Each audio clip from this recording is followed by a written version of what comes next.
pré-2. O que a criança faz no pré-1 e pré-2? Desenvolve as habilidades necessárias para a alfabetização. Todos aqueles fatores de base, coordenação motora, percepção auditiva, percepção visual, lateralidade, ritmo, atenção, consciência fonológica e mais um monte de outras coisas. Ele não desenvolveu isso. Aí ele foi para o primeiro ano. Logicamente caiu perdido, né? Não entendeu nada, porque ele não conseguiu avançar, porque ele não tinha base. É a mesma coisa que você começar a construir um prédio em cima da areia. Ele vai afundar. Aí, né, a criança está no primeiro ano, não vai reprovar, joga para o segundo. A professora do segundo ano começa a dar conteúdo de segundo ano e ele tá lá com aquele buraco na base. Ele não avança no segundo ano, não porque ele não tenha competência para avançar, não porque ele não tenha inteligência suficiente, desenvolvimento neurológico para avançar. Ele tem. Mas onde está o buraco? Lá embaixo. Então, se eu não tiver o alicerce, como que eu vou subir o prédio, gente? A gente não pode colocar a criança dentro da caixinha do segundo ano, da caixinha do primeiro ano, da caixinha do terceiro ano. Porque ele não vai avançar. Ele tá aqui no degrau 1 e você tá lá no degrau 10 achando que ele vai esticar a perna e vai subir. Não vai, gente. Não vai. Como é que resolve? Diagnóstico.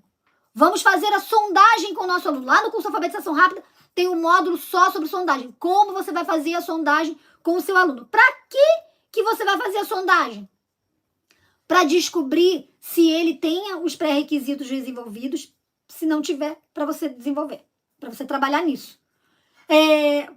Para você saber o que ele entende de letra, se ele já conhece a letra, se ele faz a relação letra-som, se ele consegue identificar essas letras, se ele consegue escrever alguma coisa, qual fase da escrita, qual fase da leitura ele está. Sem isso, você não consegue fazer nada. E aí, a partir do que você descobriu, por exemplo, hoje eu fiz a sondagem com o meu aluno. O ditado dele era de criança pré-silábica. Criança pré-silábica, letras aleatórias. Eu falei 5 palavras, ele escreveu A, E, O, I, A, E, I, A, E, I. Ele botou em todas as palavras. Escrita pré-silábica. Ele está no segundo ano. Vai adiantar eu mandar ele copiar a palavra com quê? Não vai. O que eu tenho que fazer? Voltar. Coordenação motora? Péssima. Então vamos trabalhar a coordenação motora. Vamos trabalhar princípio alfabético. Vamos trabalhar alfabeto. O nome dele ele já identifica. Mas o nome dos irmãos, o nome dos colegas das pessoas da casa, da família, dos amigos, né? Quais são as semelhanças, quais são as diferenças, quais são as letras iguais, quais são as letras diferentes? Para começar a trabalhar percepção, tanto visual quanto auditiva. Quais as letras iguais? Risca as letras iguais. Quais as letras diferentes?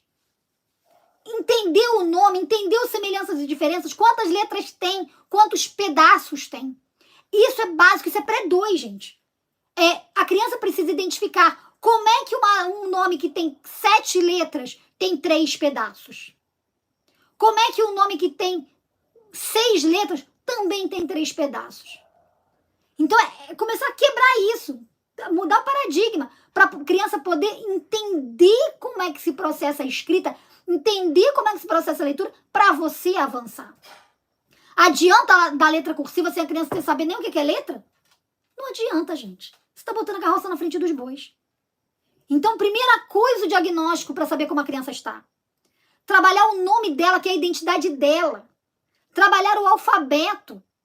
E a partir daí, só quando a criança já conhecer todas as letras do alfabeto, os sons correspondentes àquelas letras, identificar o que começa com aquelas letras, identificar para o que começa com A, que começa com B, que começa com C. Identificar essas letras, e identificar essas letras em palavras diferentes, aí sim você pode começar a alfabetização.